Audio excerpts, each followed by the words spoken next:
Two short-lived tropical storms and no hurricanes makes it the slowest start to the Atlantic hurricane season since 2009. Things have been unusually quiet, and there's a reason why.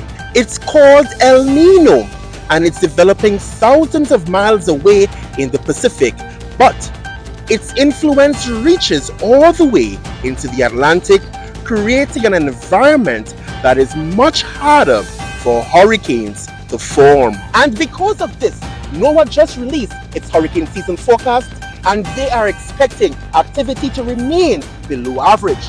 Good news, right?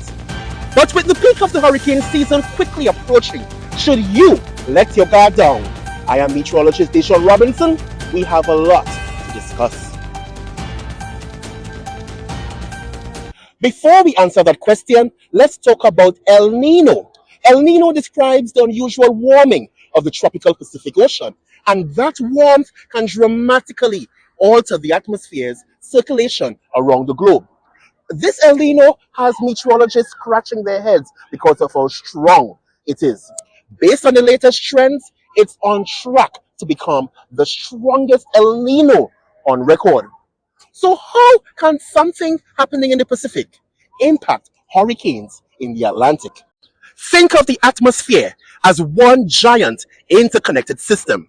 When El Niño strengthens, it can enhance sinking air and vertical wind shear over the Atlantic. But here's the thing. Hurricanes need the exact opposite. They need rising air and relatively light wind shear to allow thunderstorms to develop vertically and organize around their circulation.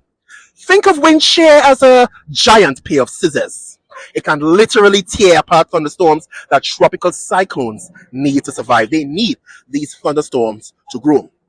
That's one major reason forecasters are calling for a quieter than average Atlantic hurricane season. El Niño can suppress Atlantic hurricanes, but it cannot completely shut down the season. Let's go down memory lane. Hurricane Bob. Hurricane Bob remains one of the most memorable hurricanes to impact New York and New England. Bob made landfall on eastern Long Island as a Category 2 hurricane, bringing significant impacts to the region, including right here on the East River.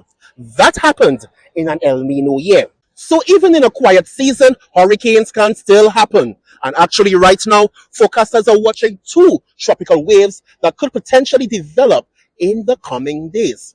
So yes, the Atlantic is quiet, but quiet does not mean inactive, and below average does not mean zero.